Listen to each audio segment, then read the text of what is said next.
욥기 30장 16절부터 19절까지 말씀입니다. 제가 봉독하겠습니다. 이제는 내 생명이 내 속에서 녹으니 환난 날이 나를 사로잡음이라. 밤이 되면 내 뼈가 쑤시니 나의 아픔이 쉬지 아니하는구나.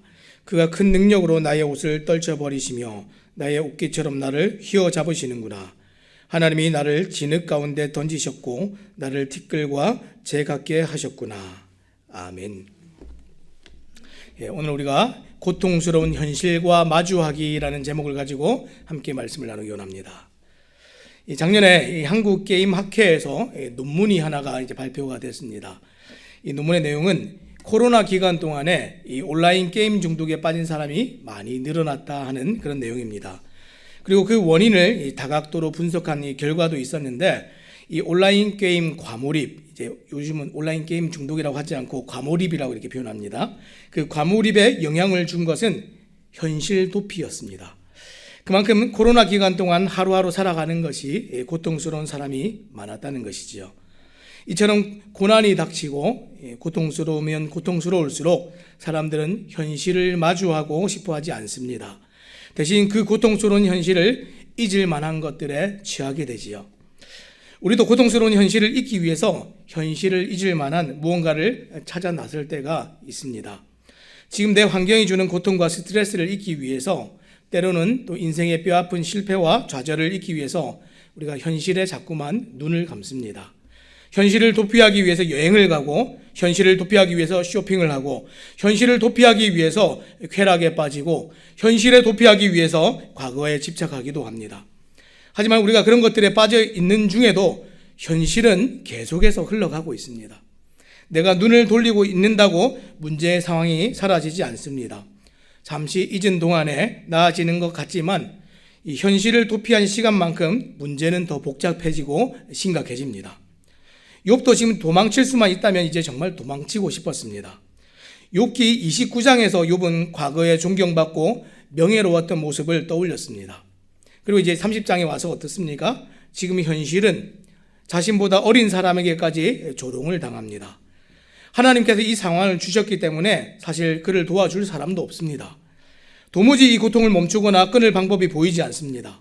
자, 그러면 이 고통스러운 현실을 잊을 만한 것이라도 찾을 텐데, 욥은 이 과거의 영광을 잠깐 동안 말하고 나서 다시 이제 현실로 돌아옵니다.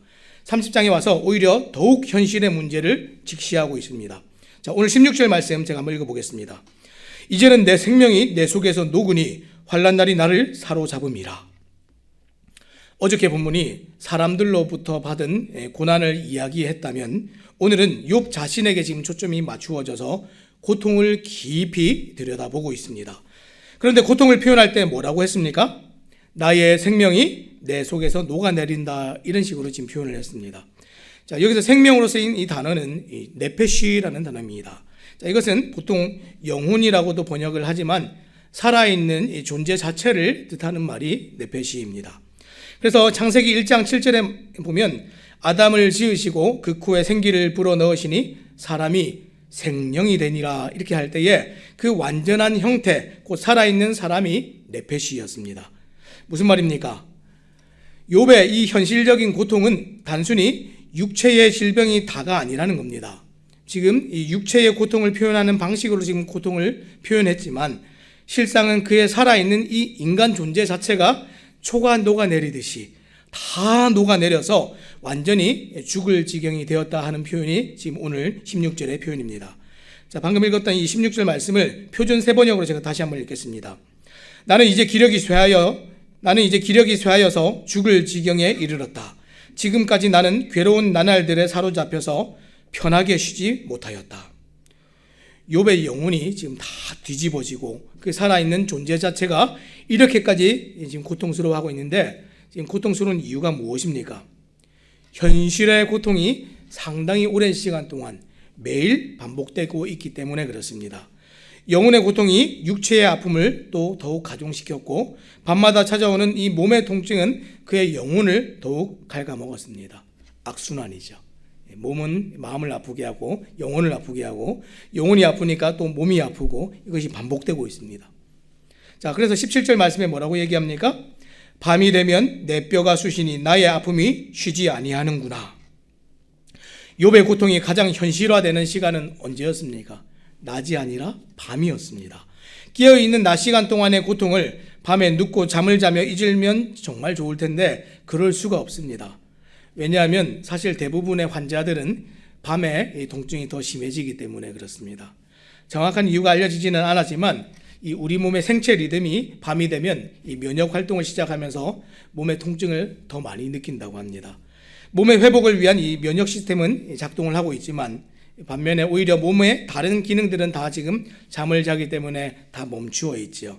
오히려 밤과 새벽 시간에 병이 더 악화되기도 하고 응급 상황도 더 많이 발생합니다. 욥도 지금 밤이 되면 더 많이 아팠습니다. 방금 읽은 17절은 이 문자적으로 해석하면 밤이면 누군가 내 뼈마디에 구멍을 뚫는 것 같다. 나를 아작아작 씹어먹는 자들은 쉴 줄을 모르는구나. 이렇게 번역을 할 수가 있습니다. 욥은 밤을 뜬 눈으로 지새워야 했습니다. 그렇게 하다가 가끔 이제 너무 피곤해서 졸음에 겨워서 잠깐 잠이라도 들어도 이 격렬한 고통과 경련으로 금세 또 잠이 깨어버렸습니다. 오랜 병상에 있는 대부분의 환자들의 상황이 아마 이와 비슷하지 않을까 싶습니다. 정말 상상만 해도 고통스럽고 끔찍스러운 상황입니다. 더군다나 몸도 아프지만 이 마음속에서 일어나는 고통은 너무 커서 욥은 잠시도 평안을 누릴 수가 없었습니다. 자, 그런데 욥이 그 고통들 사이에서 고통을 계속 직면하고 쳐다보고 하다가 그 고통들 사이에서 하나님을 발견합니다. 자, 18절 말씀 보겠습니다. 그가 큰 능력으로 나의 옷을 떨쳐버리시며 나의 옷깃처럼 나를 휘어잡으시는구나. 자, 방금 읽은 말씀은 제가 다시 한번 우리말 성경으로 읽겠습니다. 하나님이 거센 힘으로 내 옷을 거세게 잡아당기셔서 나를 옷깃처럼 휘어 감으신다. 지금 의복에 관한 얘기가 나오죠. 옷에 대한 얘기가 나오는데 성경에 나오는 의복은 크게 두 가지가 있습니다. 잘 알고 계시죠? 겉옷이 있고 속옷이 있습니다. 첫째, 우리가 잘 아는 이 망토같이 생긴 이 외투가 있죠. 이 겉옷인데 미트 파트라고 얘기합니다. 자, 둘째는 속에 입는 가벼운 옷이 있는데 우리가 그것을 이제 쿠토넷 이렇게 얘기를 합니다. 지금 야곱이 요셉에게 지어 입혔던 채색 옷이 이 속에 있는 가벼운 옷, 이 쿠토넷이었습니다. 그리고 실제로 여러 가지 색깔이 아니라 줄무늬가 있는 그런 옷이었다고 합니다. 자, 어찌됐든 하나님께서 지금 욥의 지금 옷을 잡아당기시는데 가벼운 속옷인 이 쿠토넷을 잡아당기셨다. 지금 이렇게 얘기합니다. 이 원어에 보니까. 그런데 이 보통 쿠토넷은 옷깃이 없습니다. 몸에 착 달라붙는 옷입니다. 그래서 뚫려있는 지금 목 부분을 지금 잡아당긴 것이다. 이렇게 얘기를 하고 있는데 다시 말해 지금 무슨 얘기입니까? 하나님이 욥을 잡아당겼다 하는 이 표현은 이 목을 졸랐다. 이런 표현으로 우리가 이해해 볼 수 있습니다. 욥은 지금 온몸에 지금 악창이 나서 그 고름이 이 옷에 다 달라붙어서 말라서 그 옷 자체가 지금 그 고름 자체가 이 덕지덕지 붙어있는 두꺼운 살 자체가 지금 옷이랑 하나가 돼서 옷처럼 되어 있습니다. 얼마나 비참합니까? 잡아당길 곳이 없죠. 목을 비틀어서 이렇게 잡아당기는 것입니다. 그래서 그는 하나님께서 자신의 목을 움켜쥐고 지금 진창으로 던지셨다고 이렇게 표현하고 있습니다. 자, 19절 말씀 읽어보겠습니다.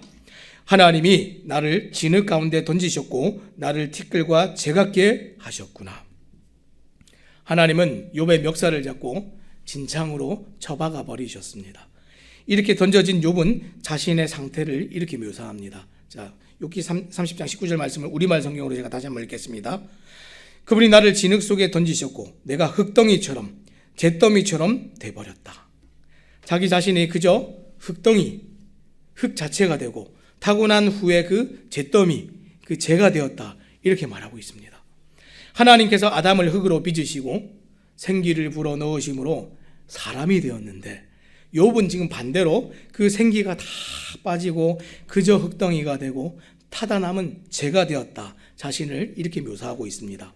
아무런 생명이 없는 존재로 자신을 지금 묘사하고 있는 것이죠. 성경에는 극심한 고통과 깊은 슬픔을 표현할 때 자주 이런 표현들을 씁니다. 시편 102편 9절 10절 말씀 제가 읽겠습니다. 나는 죄를 양식같이 먹으며 나는 눈물 섞인 물을 마셨나이다. 주의 분노와 진노로 말미암음이라 주께서 나를 들어서 던지셨나이다. 자, 비슷하죠? 자, 그런데 시편 기자는 죄를 양식같이 먹으며 눈물 섞인 물을 마셨다. 이렇게 표현했던 반면에 욥은 지금 뭐라고 얘기합니까? 죄를 먹는 정도가 아니라 그 자신이 내가 지금 잿더미가 되어버렸다, 흙덩이가 되었다, 이렇게 얘기했습니다. 자, 그리고 그런 일이 일어나는 이 고통스러운 현실을 들여다보는 중에 이 고통을 허락하신 분이 하나님이라는 사실을 깨달았습니다. 고통 중에 보지 못했던 것을 고통 때문에 보게 되었습니다. 고통 중에 하나님을 발견한 욥은 이제 이 고통이 아니라 하나님을 주목하기 시작합니다. 그래서 오늘 우리가 다 읽지는 않았지만 앞으로 이제 뒤에 나오는 내용들은 여전히 탄식과 아픔을 말하지만 하나님의 절대 주권을 인정하면서 유일한 길이 되신 하나님께 부르짖습니다. 물론 하나님께서는 그런 욥에게 오랫동안 침묵하시죠. 응답을 하시지 않습니다. 그런데 하나님을 발견한 이 욥은 하나님께서 하시는 일에 대해서 끝까지 원인과 그 이유를 묻지 않습니다. 하나님, 왜 이렇게 하셨습니까? 나에게 왜 이렇게 하십니까? 이런 질문하지 않습니다. 왜냐하면 그분이 주인이시기 때문에 그렇습니다. 고통스러운 현실이지만 그 주인 되신 하나님을 발견한다면 우리가 신앙을 버려야 될 아무런 이유가 없습니다. 왜냐하면 주시는 분도 여호와이시고 거두시는 분도 여호와이시기 때문에 그렇습니다. 주실 때만 하나님이시고 거두실 때는 하나님이 아니십니까? 거둘 때도 여전히 그분은 하나님이십니다. 주실 때도 거두실 때도 우리의 현실이 풍요로울 때도 고통스러울 때도 하나님은 변함이 없으십니다. 우리의 이 신앙은 날마다 주어진 현실에서 그 하나님을 만나는 겁니다. 이게 우리의 신앙이지요. 그리고 우리는 오늘 그 현실로서 허락하신 하루를 흘려버리거나 외면해서는 안 됩니다. 그 우리의 고통스럽고 힘든 그 현실의 중심에 하나님이 함께 계십니다. 사랑하는 여러분, 오늘 고통스러운 현실을 마주하기가 어려운 분들이 계십니까? 여러분들의 그 고통스러운 현실 속에 고통만 있는 것이 아니라 하나님도 계십니다. 산에서 스키를 타고 내려오는 이 산악스키 선수들이 장애물을 피하는 방법을 아십니까? 산악스키는 이 산에서 스키를 타고 빠르게 내려오면서 이 장애물을 피하는 겁니다. 이 산악스키 경기에서 산을 타고 내려올 때 눈앞에는 수많은 나무가 장애물처럼 서 있습니다. 그때 장애물을 신경 쓰기 시작하면 무수히 많은 장애물을 찾고 피하기에 바쁘겠지요. 그런데 놀랍게도 선수들은 이 장애물이 아니라 길을 본다고 합니다. 장애물을 피하는 것이 아니라 그저 눈길을 따라서 가야 한다라고 그렇게 생각을 하고 그 길을 내려온다고 합니다. 눈앞에 펼쳐진 복잡한 풍경을 두고 가로막는 장애물에서 가야 할 길로 관점 하나만 바꿨을 뿐인데 나무와 그 나무 사이에 길이 얼마나 넓게 나 있는지 그것이 보이기 시작합니다. 여러분은 지금 장애물과 길 둘 중에서 무엇을 보고 있습니까? 빠르게 내려가는 그 스키 위에서 눈앞에 다가오는 그 거대한 나무가 두려워서 눈을 감지는 않으십니까? 현실을 도피해서 눈을 감으면 잠시 동안은 덜 무서울 수 있습니다. 하지만 나무를 피할 수도 없고 더 위험해질 수도 있습니다. 힘들어도 눈을 뜨시기 바랍니다. 고통스럽지만 주어진 현실을 깊이 생각하고 바라보시기 바랍니다. 그곳에 고통도 있지만 나무 사이의 길처럼 하나님도 계십니다. 기억하시기 바랍니다. 현실을 마주할 때 그 속에 장애물도 있지만 그 사이에 길도 있다는 것을 잊지 마시기 바랍니다. 오늘 하루 길 대신 하나님께서 여전히 나의 삶을 붙드신다는 것을 잊지 마시기 바랍니다. 하나님께서 나를 구름 위로 데려가시든지 욥처럼 나를 진창에 쳐박으시든지 관계없이 내게 주신 현실을 마주하시기 바랍니다. 오늘 내게 주신 하루가 나에게 고통이고 답답함이고 내가 원치 않는 방향으로 흘러가도 그 현실을 바라보고 받아내야 진짜 하나님께서 하시는 일을 우리가 제대로 이해하고 그 길을 갈 수 있다는 사실을 기억하시기 바랍니다. 오늘 하루를 살아가실 때 또 새삼침례교회 모든 성도님들이 또 그렇게 또 하나님께로 또 달려가시기를 또 우리 주님의 이름으로 부탁드립니다. 기도하겠습니다.